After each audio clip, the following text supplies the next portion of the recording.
best that we can. For those of you that would like a machzor that don't currently have one, if you'd please just email me. We'll make sure that you get one in your hands so that you can join us and hopefully it can be more effective next week. Starting with a little piece of poetry. 'Twas the night Erev Yom Kippur, and all through the shul, everyone behaved. They followed the golden rule. That's all they did so far. It's a work in progress. So imagine that you're going to go to a Steelers game. First up, because you can afford the ticket. But imagine you're going to the game. So if you think about it, well, more than a week before the game, anticipation arises, little by little. You probably check the weather forecast twice every day for days leading up to the Steelers game, because you have to lay out what the clothing's going to be, how many layers you're going to wear, what Steelers garb can be outside your parka, all of those sorts of things. Anticipation builds. You check on all the supplies that you're bringing, everything that is there. You're thinking, you're in your head, all right, what food am I going to buy when I'm there? All of those sorts of things. By the time you then arrive at the game, it's really an exciting moment. It's feverishly building to kickoff. By kickoff, you could just feel the electricity in the air. Then, during the course of the game, it's like a religious service, if you've ever noticed. There's a liturgy that's part of the Steelers game. If you've ever been to a game, I've been to 2, I'm privileged to say. Every time that the Steelers offense has a first down, you hear the announcer go, and that's another Steelers, and then everyone goes first down, but not just says it. They take their hand and they point in the proper direction that the team is going, hopefully not stabbing the person sitting next to you in the eye as you do that. Of course, you don't stay in your seat. It's just like you're in shul. You get up at an exciting moment. If there's a touchdown, a field goal, a great catch, a penalty, an interception, any moment, you get up and you get back down a number of times. So if you think about it, going to a Steelers game is like going to shul. What's the difference? The difference is when you go to a Steelers game, you get excited and build up to it, and you prepare for it. Going to shul, we don't do any of that. Yeah, maybe if you might have your clothing cleaned, perhaps, and you might lay out the clothing the night before, but other than that, is there excitement and anticipation and eagerness about going? No. That's not how our DNA works. We just go. The ancient call arises in our DNA, and like Stepford children, we just pile in our vehicles or walk, and we just attend, and we just go there, because that's what we've been doing for millennia. So the point about our 2 sessions is to recognize the fact that it's unfair to yourself to just show up without any prep work necessary to make the experience as meaningful as it can be for you. And I say for you as opposed to for me, because the type of shul experience I want is the kind that I grew up with, or the kind that I love as a chazan. I'm okay with a 6-hour service with a fantastic cantor, with a choir, with organ, and just going on like that. I'd be in all my glory of heaven to have that type of service. All of you would say, that's lovely, Rabbi. Here's the keys, lock up when you're done. So I recognize that. So while I'm going to try my best, as I always try to do, to provide the most meaningful service, it's really unfair to yourself if you just show up, literally just sit in your pew and go, okay, Rabbi, move me, entertain me. It doesn't work that way. It has to be a partnership.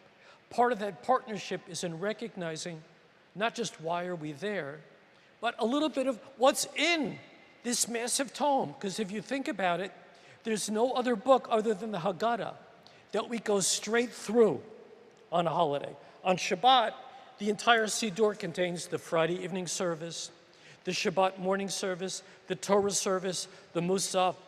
It also contains Shabbat Mincha, and then Ma'ariv and Havdalah to conclude. So in one sitting, you don't go through the book.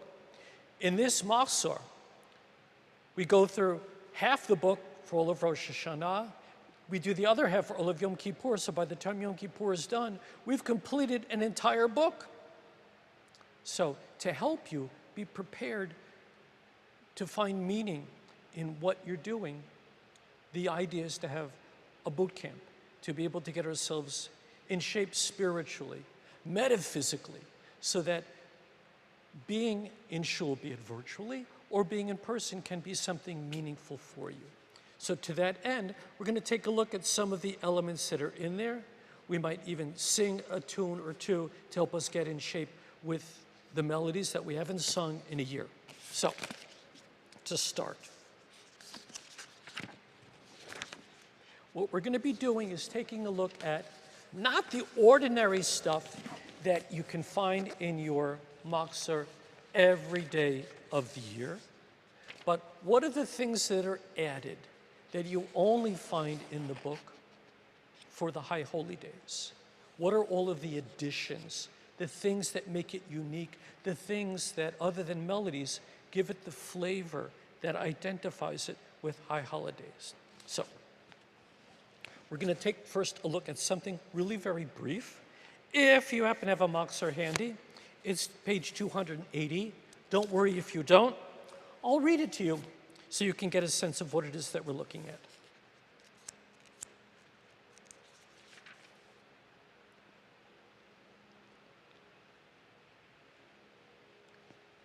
Picture, if you would, the repetition of the Amidah. After we get through the first paragraph, Baruch atah Adonai Eloheinu v'Elohei Avotenu, Elohei Avraham, Elohei Yitzchak, v'Elohei Yaakov, etc. That short paragraph. Before we get to Mechalkel Chaim, the major next section, this is a short little paragraph that begins with the three words Misod Chachamim Unevonim. Permit me to read that to you in English, particularly for those who may not have a text handy in front of them. It reads the following. With the inspired words of the wise and the discerning, I open my mouth in prayer and supplication to implore mercy from the King of Kings, the Lord of Lords. If you notice, this is in the singular. Most of our prayers are always in the plural. It always says we. It never says I. It's always a congregational approach to prayer. Here in this short little paragraph, it's I open my mouth in prayer. So of course, we wonder, who is the I? Who is saying this?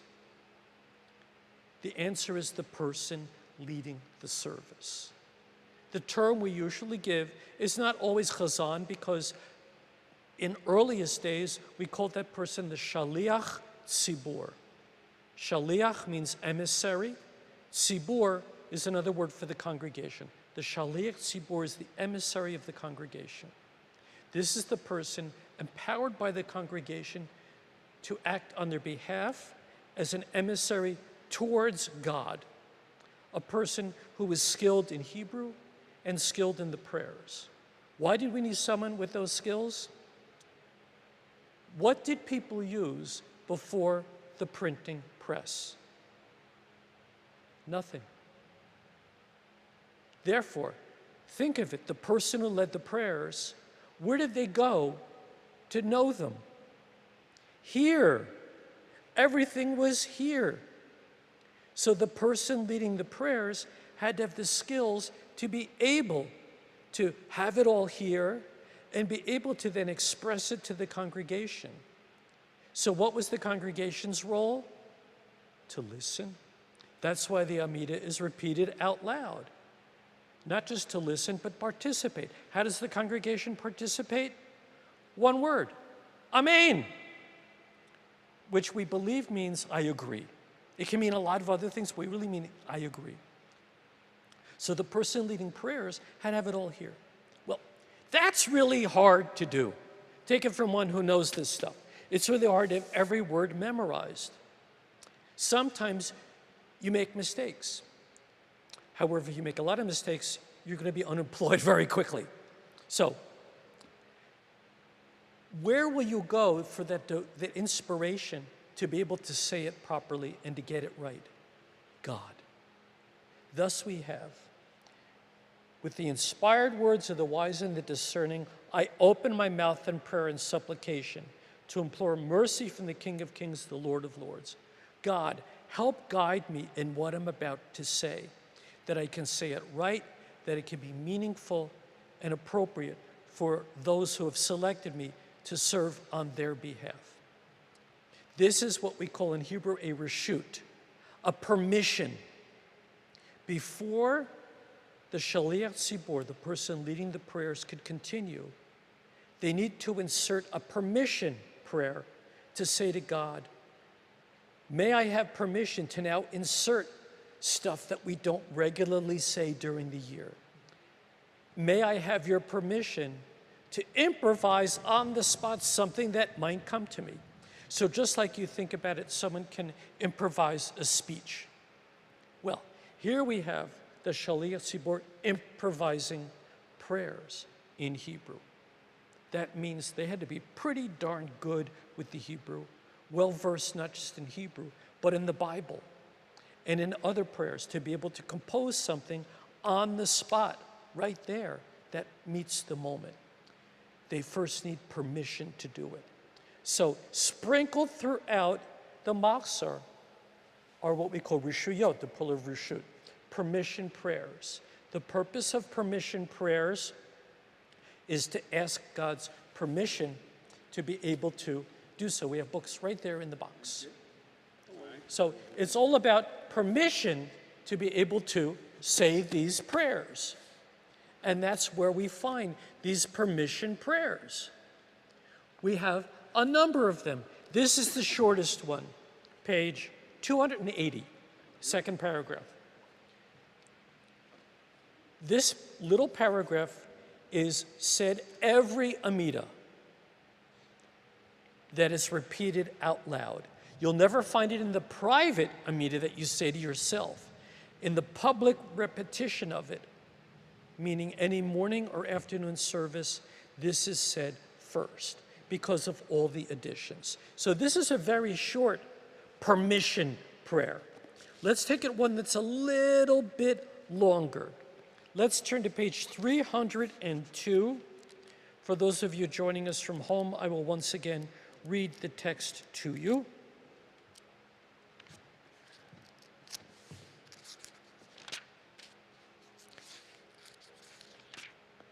It begins, for those of you familiar with the Machzor a little bit, joining us from home, Ochila La'el. I'm going to read the entire text to you. It's a medium size. I come before the Lord to entreat him. I plead for the gift of expression, so that here, before the congregation, I may sing of his power, celebrate in song the glory of his works. Preparing the heart is a human task. The power of expression is the gift of God. O Lord, open my lips that my mouth may declare your praise. May the words of my mouth and the meditation of my heart find favor before you, my rock and my redeemer. I think you can see the theme of it is identical to that short one that we just looked at before. Asking God for permission and asking God for inspiration to say the right words. In this case, two biblical texts are added. The first one, O Lord, open my lips, that's the text that we say before every Amidah.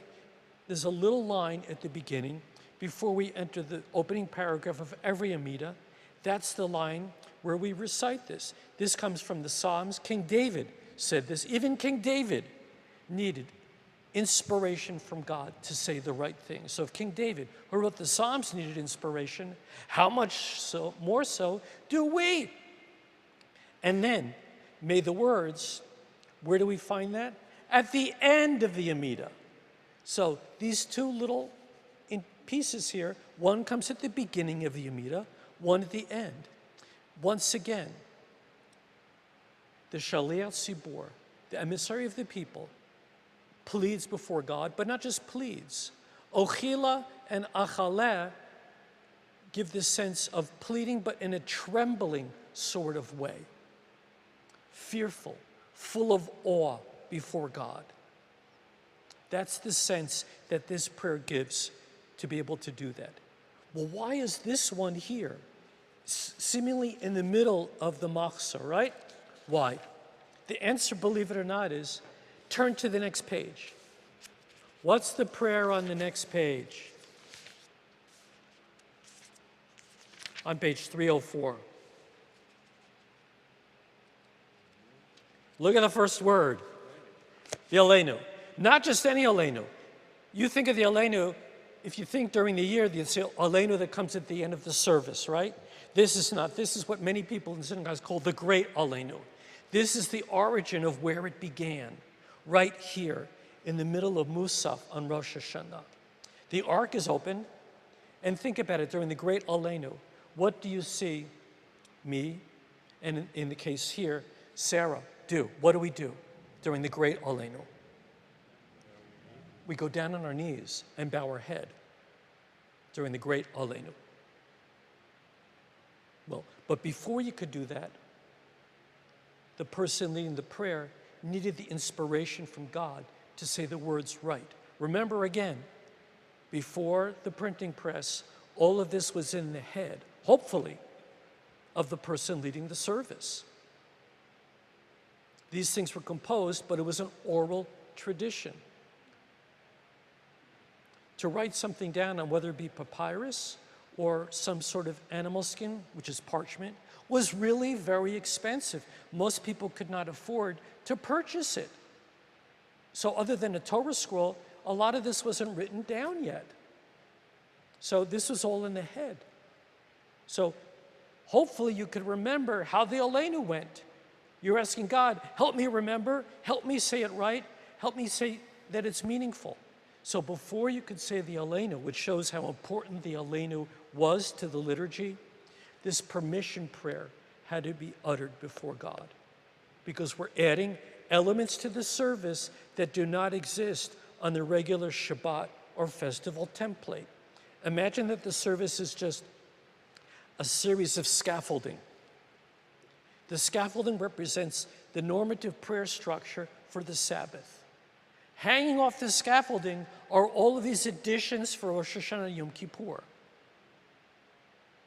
Most of them were composed on the spot by really talented people, but they still needed permission to do it and inspiration. So the Achilah was the inspiration and the permission before reciting the Great Aleinu. If you think about it, in a Shabbos service, we don't sing Ochila La'el before we say Aleinu L'Shabbat. We never do that. We don't ask permission then. We ask permission here, because here is the original place that the Aleinu first began. It was so popular, it was later added to end every service 3 times a day when we pray. That's how popular it became. So it shows prayer does evolve. This isn't a staid document. It's breathing, it's living, it continues to evolve and change. So here we find this is how the prayer system changed.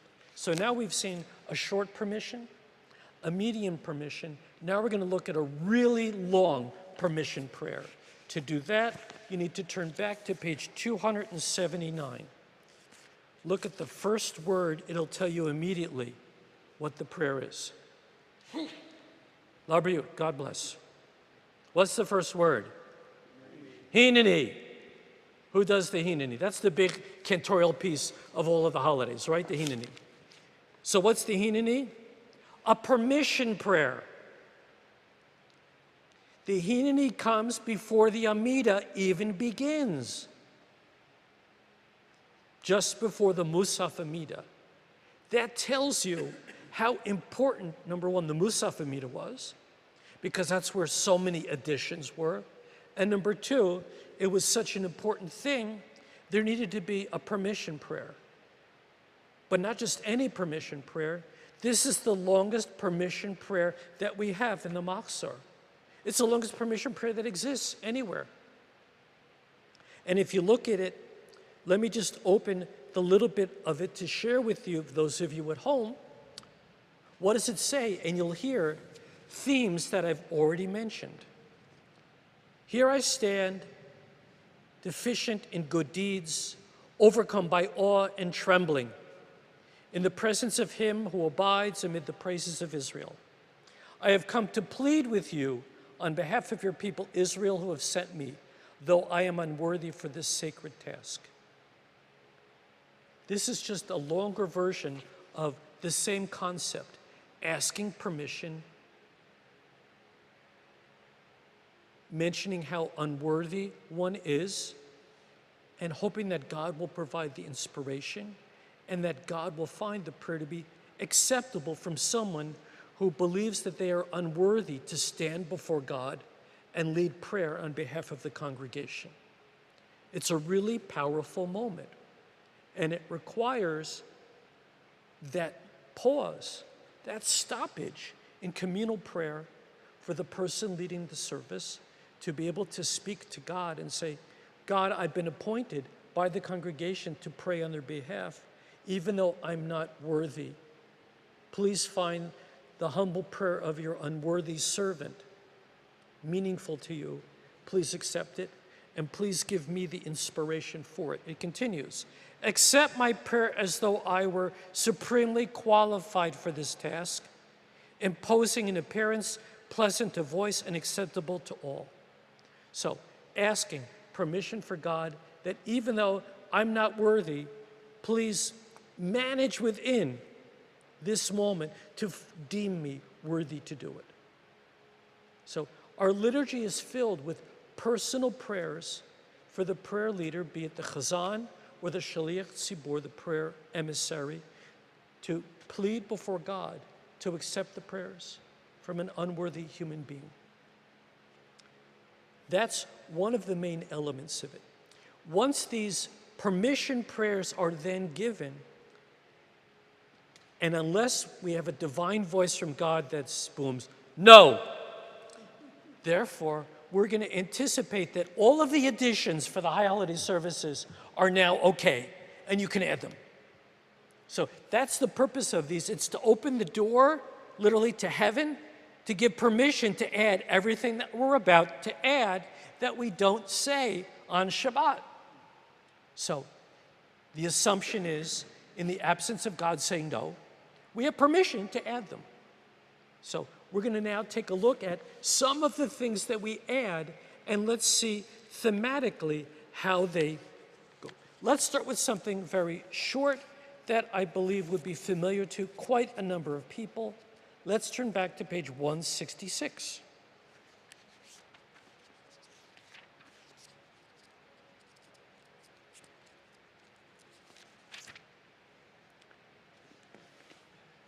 Below the small print paragraph, let's look at the first larger size print, the line below. This is known by its opening two words, Zochreno L'chaim. We find this added in every Amidah, beginning with the evening service to start Rosh Hashanah. Whether we say it silently or if we say it out loud, this phrase, this little piece, is added all the time. What does it say? We read the following. Remember us to life, O King who delights in life. Inscribe us in the book of life for your sake, O God of life. What do you think was the theme? I'll give you a hint. The noun appeared 4 times. Life, or in Hebrew, Chaim. So the word Chaim appears 4 times in this little snippet here, which is how many words? 5, 8, 11. Out of 11 words, 4 of them are just the word Chaim. That's the essence of it. What does that theme have to do with Rosh Hashanah? What are we asking God to do on Rosh Hashanah? What's the big ask? Inscribe us in the book of life, right? That's the big ask. So if that's the big ask, we're going to continue to use these words to convince ourselves that that's the theme, and not only that, to kind of butter up God a little bit.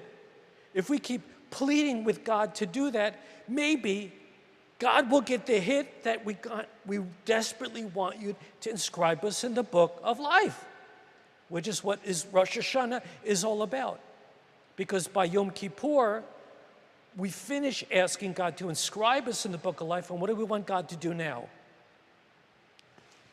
Seal us, but in the book of life. So it's all about life and being sealed in the book of life. So we find this is one of the major additions that consistently appears in all of the services, this little snippet.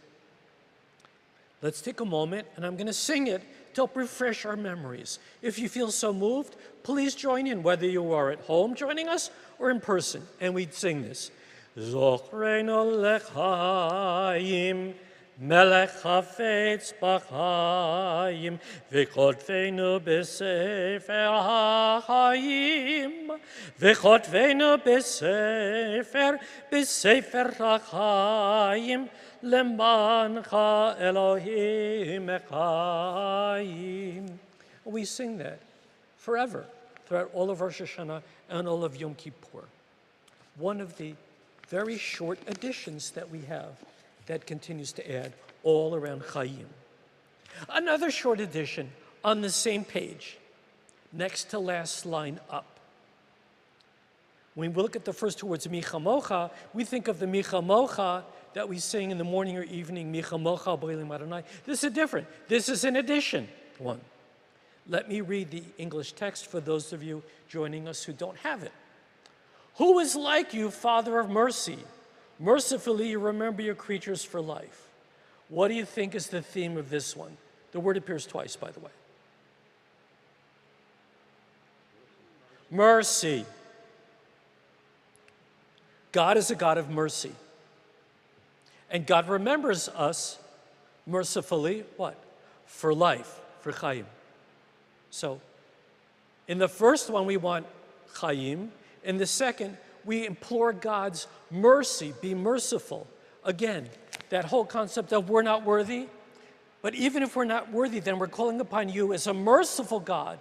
Look upon your unworthy creatures and mercifully remember us for life. Why do you think we need to keep reminding God? Don't you think once is sufficient? Why do we need to have to keep saying it and saying it? Because if that was the case, we could have a half-hour Rosh Hashanah service and not a 4-hour service. So why do we torture ourselves with a 4-hour service and keep saying the same stuff over and over and over? Who's it really for? Does God really need it? It's a lesson to us to keep repeating it. Maybe we can reach a point by repeating this stuff that we can convince ourselves that we really are sincere. Have you ever listened to someone speak to you in some manner, whatever that setting may be, and in the back of your mind you say, you know, I'm not sure that that person's really sincere, whether it's an apology, whether it's raising funds for some purpose that maybe is a little nefarious, whatever the occasion may be, I'm sure everyone has heard someone that may not be sincere. So possibly the same thing. God may be listening to each of us in whatever way God can somehow listen to each of us. That's God. Who are we to understand this? And God may just note it. You know, that one I don't think is sincere. So part of the repetition is the recognition by the creators of this book that first time we may not be sincere. Kind of like comparing it to a baseball game. The first time that the batter faces off against the pitcher, the batter needs to, even unless they're a really good batter, even Ted Williams, has to get a feel for what's the pitcher like today? Because that pitcher may not be the exact same pitcher the last time I faced off against him. Maybe his fastball's slower. Maybe his changeup is even more incredible. So the first at bat, you're going to take in what the pitcher is sharing and seeing where their stuff is. And then the next at bat, you have a little more information to go on. You can see how lively is their fastball, how it pops into the catcher's mitt, or how good is that changeup, or is that splitter really incredible sort of moment. By the second at bat, you have better understanding of it. And if they're still in for the third at bat, which for many pitchers, they only work 7 innings if you're lucky, maybe 100 pitches, maybe, right? But if you get a third at bat, there's a pretty good chance if you're a good hitter, by the third at bat, you're gonna get a base hit because you've read the pitcher and you know their stuff, and to be able to do that. Well, let's think about us talking to God. The first time we say to God, God, please, inscribe us in the book of life. God's gonna go, I don't know if you're really worthy. Even the second time, you know, it needs a little more something. It's just, it doesn't have it yet.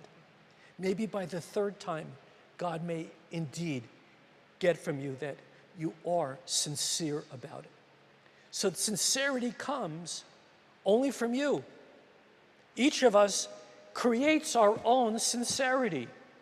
Yes, the service, all of the trappings of it, doing it together can create a mood of sincerity, but ultimately, that mood can't be foisted on you. We can only provide the ambiance. The intent has to come from here. Do you really feel the intent to be sincere or not? And that's entirely up to you. But as we know human beings, you gotta repeat stuff lots of times before they get it. So we gotta keep repeating it and repeating it until maybe we convince ourselves that we are sincere about it and we really do mean it. You might think, for example, Yom Kippur, what a incredibly powerful day it is, what an incredibly draining day, both physically and emotionally it is. Because if you think about it, let's ignore for a moment Kol Nidre the evening before. Let's focus then on the day of Yom Kippur. Services in Tree of Life start at 9 a.m. They run till about 2 o'clock, give or take. We then have our, I forget the name of what we call it, the teaching session. The Kala, yeah, thank you, Dave. Okay, the Kala session. So we have that with some teaching. Then there's a break. I can only tell you what I do when there's a break. I don't necessarily just take a nap, per se. I do put my feet up and try to relax, but I study, whether it's the coming prayers I need to recite to help continue to prepare me, or I'll study the book of Job, which is a popular biblical text to study, to prepare for it. So if you think about it, we're full speed ahead from 9 a.m. till shofar sounding, depending on the time of year when that could be. So in many cases, you're talking, it could be very much a 10-hour experience. If you study other religions and their religious services, I can tell you this, there's no other religion that has a Yom Kippur format like we do. I'm not saying it is a good or a bad, just a sharing of a fact. And why is that? Because maybe we reach a point somewhere along the way in Yom Kippur where our barriers that we have self-erected are worn away, and we can offer our most sincerity to God because the artificial barriers are worn down. Perhaps maybe it's because we're a little tired. Perhaps because it's the lack of food. Perhaps it's because we continually repeat it.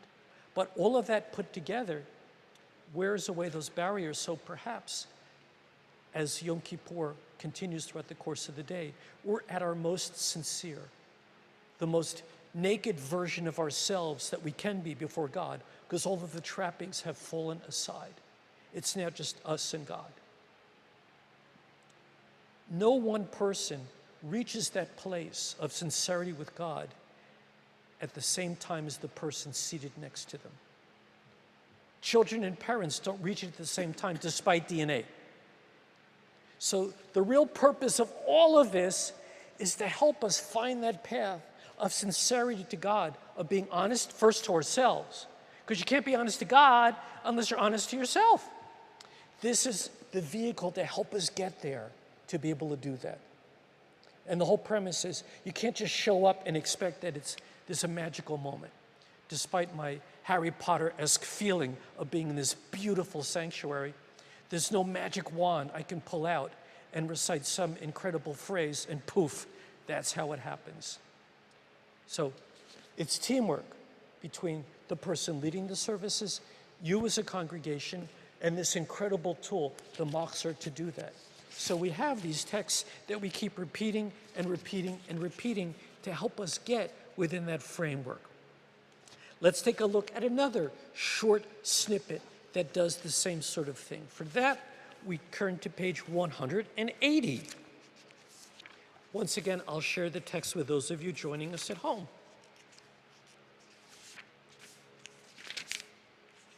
Remember again, all of these texts are being added because the permission texts were said first. And since there was no objection cited by God, we therefore assume that it's okay. The bottom line, I'm sorry, not 180, 178 rather. Let's do that first. Bottom line of 178. We've got a 5-word phrase. Uchtov l'chaim tovim kol b'nei v'ritecha. Inscribe all the children of your covenant for a good life. That's the theme of Rosh Hashanah, right there, in 5 words. Whether it's chaim, which we looked at earlier, or being written in a book of life, which is what it says here. Here's the theme. So if ever we want to find out Rosh Hashanah's theme, page 178, 5 words, says the whole thing. Why do we need permission from God to be able to say these 5 words? Isn't it the theme?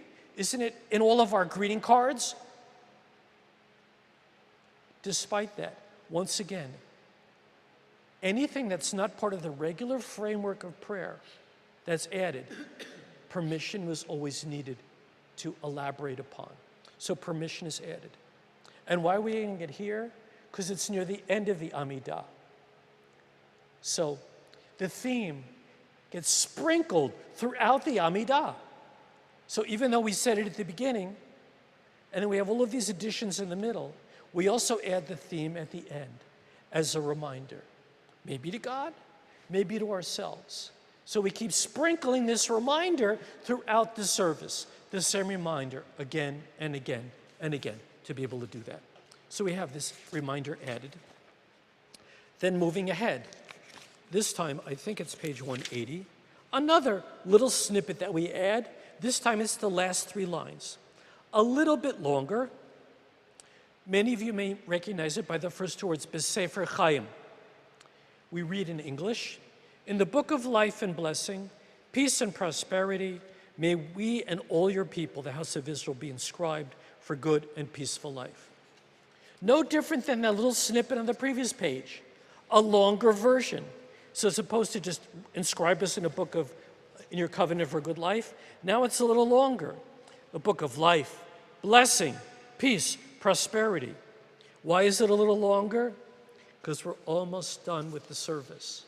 So we add a little bit more spice to it at the end, just before we finish, to remind God, even though God doesn't need reminders, but remind us of why we're still here. So we add this, and why do we need permission to add it? If you look above, the paragraph before this is Sim Shalom. Sim Shalom is a regular fixture of every morning and afternoon service. Sim Shalom is the last bracha of every Amidah, morning and afternoon, the final bracha. On a weekday service, that's 19 brachot. On Shabbat and festivals, it's 7 brachot. No matter what, it's the last one. But if you see the brachas on the last line, Baruch atah Adonai oseh hashalom, praise to you, O Lord, source of peace. But before we say the bracha, we have to insert this B'Sefer Chaim. Therefore, the permission has to be given to insert it. That's why the permission texts are added, because this interrupts the bracha. So before the bracha is said, we have the chutzpah to once again insist. Some say demand, some say plead from God to once again inscribe us in the book of life. We continue to butter up God with all of these reminders, which in turn reminds us that we merit it when we don't think that we're worthy. So we have here again another little piece as a gentle reminder. So the reminders come in really two forms.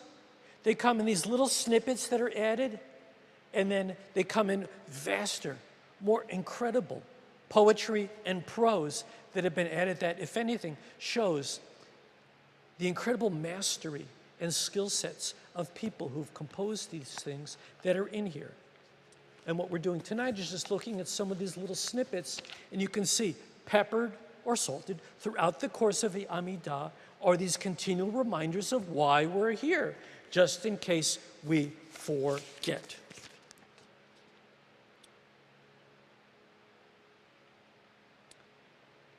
Let's see. So we find then these additions that are included here. One more to show you that is totally of a different nature. And that'll be the last one we'll look at tonight. Page 184. It should be familiar to many of you, Avinu Malkeinu. Here's what's unique about Avinu Malkeinu. If you would look in a Siddur for Shabbat, you'll never, ever find it. It's never said on Shabbat. Think about it. Have you ever been in a shul that is said on Shabbat? One day only. If Yom Kippur coincides with Shabbat, it's said. Is it ever said weekday? The answer is yes, if it's a fast day. It's said on a fast day and the ark is opened, even. Well, here's the question then. Rosh Hashanah is not a fast day. If anything, we're celebrating. It's the birthday of the world. So why do we add it here? It's not a fast day. I think the answer has to come with the opening two words. Avinu, which means our Father. If you know the Hebrew word Abba, nu at the end of a Hebrew word means our. So Avinu means our Father. So when we approach God and say, our Father, what are we trying to do when we call God our Father? I mean, without, the language limitations, because Hebrew can only be masculine or feminine. Hebrew does not have a neuter, a neutral. It's only masculine or feminine. For some, they're more comfortable saying our parent. So whichever language you're most comfortable with, but why are we approaching God as a child approaching a parent? Why are we doing that? We have to think of, what is Rosh Hashanah about? It's the birthday of the world. The world was created on Rosh Hashanah. Who's the creator? God. So God's our parent. The theme is right there. The theme of God is our creator. So therefore we reference God as our creator, as our parent, because God is our parent. Even though it could be, in our case, multiple generations removed. But if we go all the way back to Adam and Eve are the first human beings. That's our lineage. The second one might be a little more complex. Malkeinu. You may know the word melech from a bracha. Baruch atah Adonai Eloheinu melech. Melech is king. Malkeinu, our king. Why are we referring to God as our king on this day of Rosh Hashanah? What is it that a king does that makes a king? Think of an earthly king for a moment. What does a king do say what? A king is in charge, okay. Makes laws. If you saw the last night, at some point, the opening the House of Dragon, you saw the king is in charge of the joust, right? What else did the king do?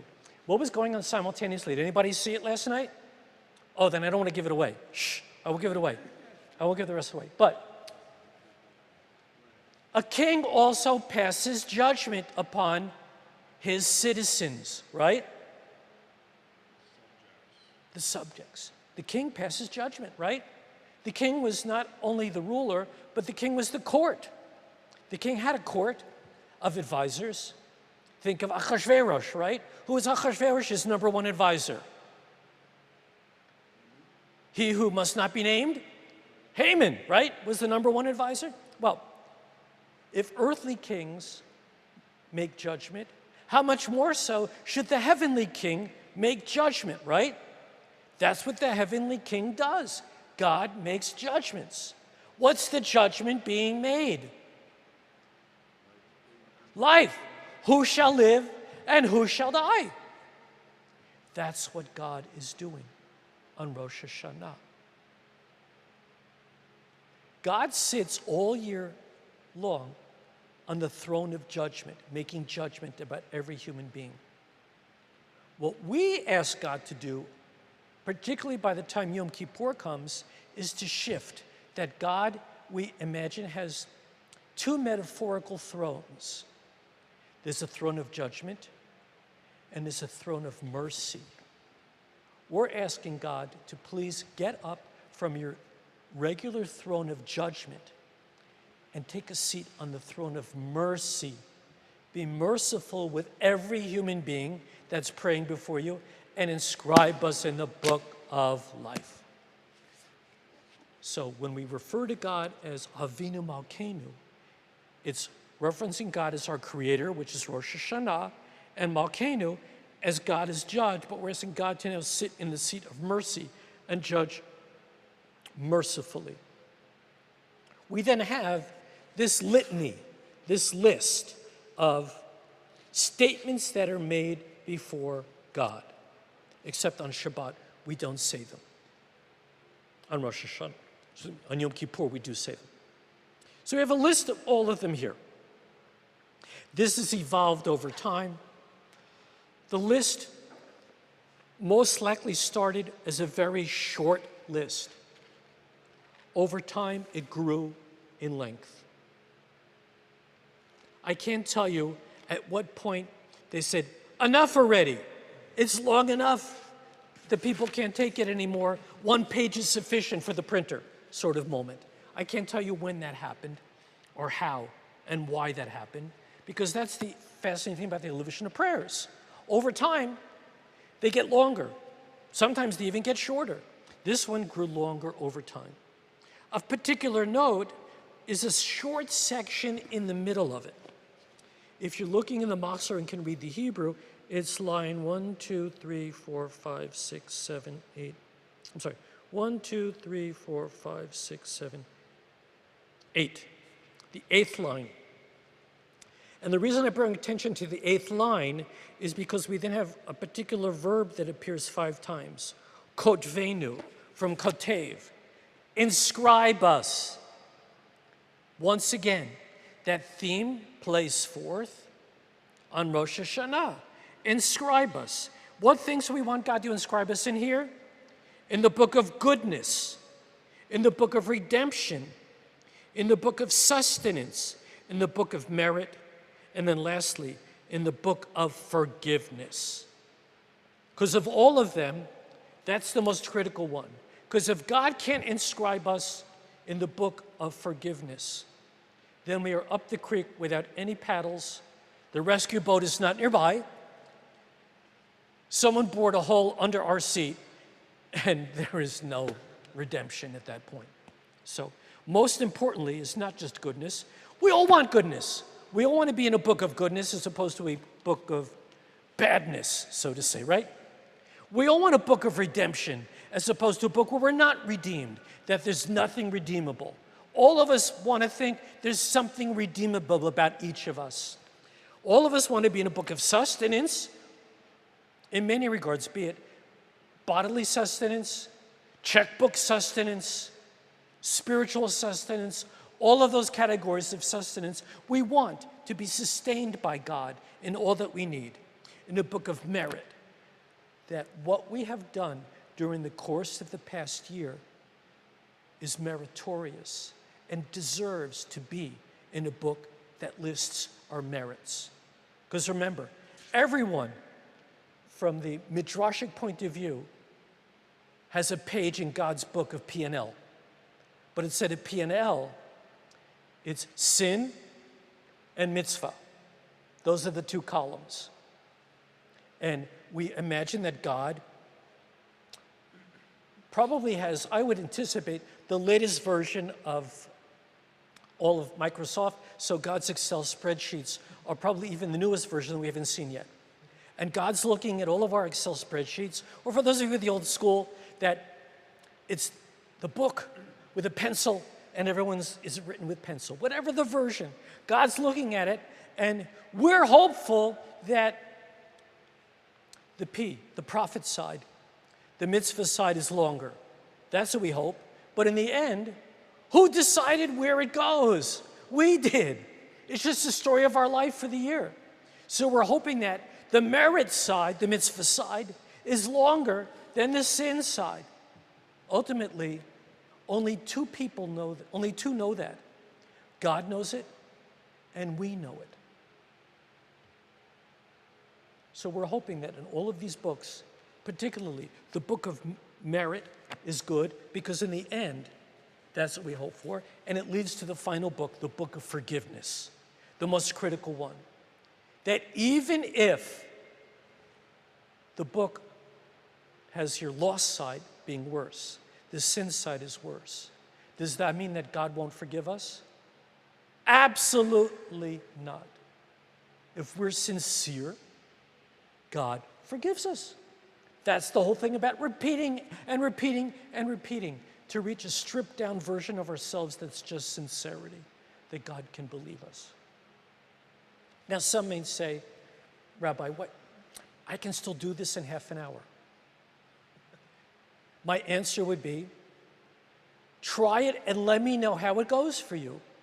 Not in terms of merely, do you appear in shul a year later or God didn't accept it for whatever reason, but do you really feel, after the amount of time you spent, do you feel spiritually nurtured by your experience? Do you feel that you merited God's grace and God's forgiveness? You're the only one who can answer that. No one can answer that for you. So for those who might say, Rabbi, the services, it reaches a point of no return. I just can't take it anymore sort of moment. I get it. I understand it. It's really hard to sustain and keep going and going. That's why if you look at Major League Football teams, what percentage of the time are their drives successful from the 20-yard line that they can sustain and have a touchdown and not a field goal? That when they get into the red zone, they can score. What's the best percentage in a red zone that most teams strive for? 50%. 50% of the time. The best hitter in baseball that most of you may have known or seen maybe was? Who? Well, Clemente, who would have been, 85 today, I think. Today, I think it was. He would have been 85 or 86 today. So no matter who the best baseball player is that you could ever think of that you ever saw play the game, the best that they batted really, other than the last 400 hitter, which means they only succeeded 40% of the time, which is why a certain baseball player from the Red Sox, when interviewed, Ted, as we called him, would say, I fail 60% of the time. I need to be better. So no matter what it is, even the best athletes will not succeed. Yes, you may find at the free throw line, you're going to get some NBA players who would regularly score in the 90th percentile for free throws. But what about shooting percentage? We say that if someone shoots 50% from the field, that's good. It means they fail 50% of the time. Or if someone shoots 35% from the three-point line, we say that's good. That means they fail 2/3 of the time, and it's still good because of the point value and so forth. So we look at professional athletes, they at best are successful at the free throw line 90% of the time. Shaquille O'Neal never was. He didn't have to be. So if we look at professional athletes, other than the free throw line, most of the time their best percent is 50%. That's why, if you think about it, we need this extra help and inspiration, because by ourselves, we may not necessarily be successful all the time. And God forbid to find out we're not successful, what that may mean. I would hope and pray none of us ever find that out. So we just need to keep doing it and doing it, because we never know. When's that right moment when you hit it and you got it and you said it? Yes? So the month of Elul? Elul. Elul. Okay. My understanding is that it is a time of reflection pre the high holidays. Yeah. Wouldn't you think that people would be reflecting on their sins for the past year and kind of softens them up and makes them more receptive to being sincere when Rosh Hashanah and Yom Kippur comes? That's the whole idea about the month of Elul, to reflect. If anything, it's a 1-month boot camp, literally. That's what it is, to reflect. It's a brilliant idea. Here's the problem. We don't know how to do that. If you really think about it in life, how many people really sit and take the time to reflect on who they are, what they've become, and how can they do it even better? I think that's now in our modern day world, but previously, 100 years ago, they were able to. I think that more people did it in prior generations than in the current iteration of humanity on this planet. With so many other things going on in our lives, distractions, it's really hard to be able to do that. How many people take a moment and reflect upon who they are and what they've become? And we do everything else in our lives to check on everything.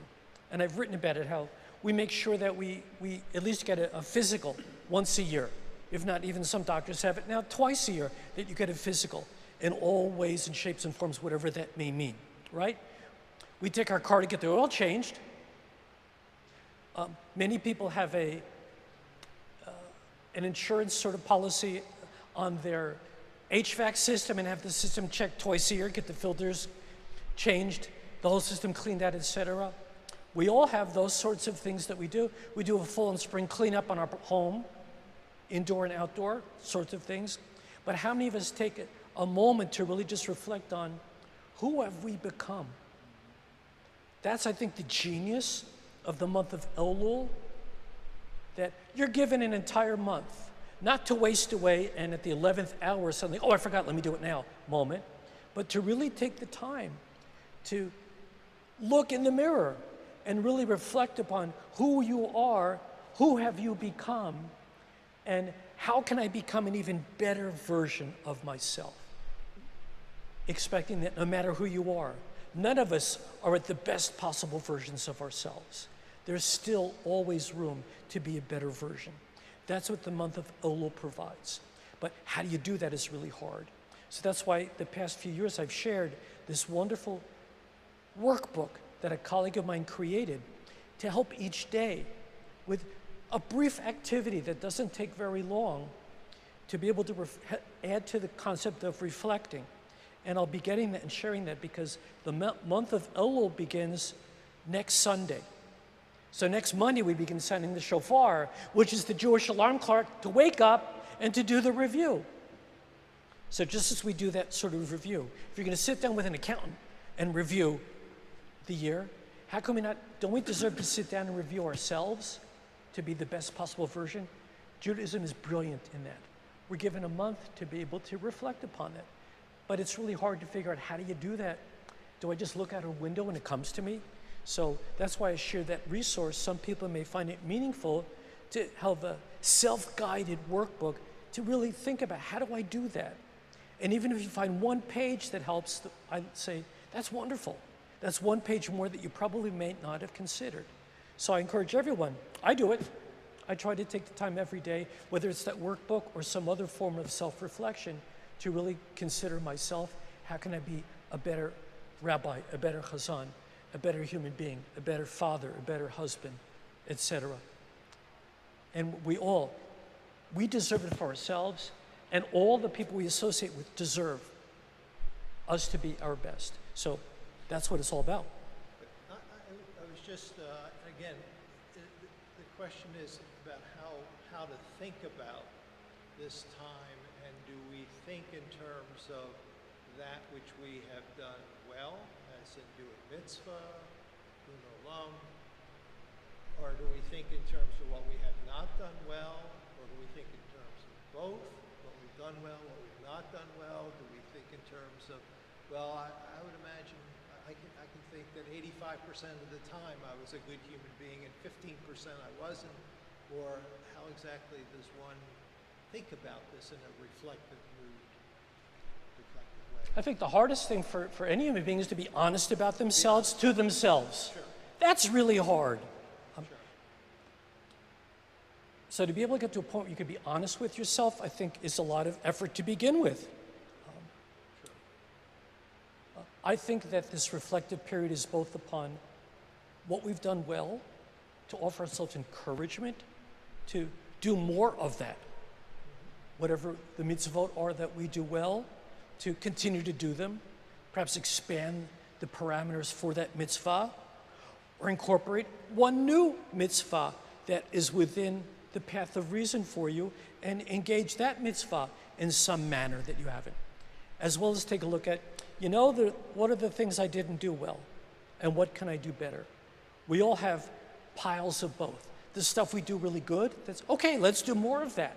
The stuff we don't do really well, how can I do that better? So I think it's an opportunity for improvement on both sides of the equation. But in the end, we're really the ones who decide that, nobody else. So it's really in our hands what we want to do again. How can we be sincere about ourselves to ourselves? Which is a really important question to consider. That's why we have a month. Because it can be really weighty what those things are to think about. Like, why am I really here? What's my purpose in this vast humanity?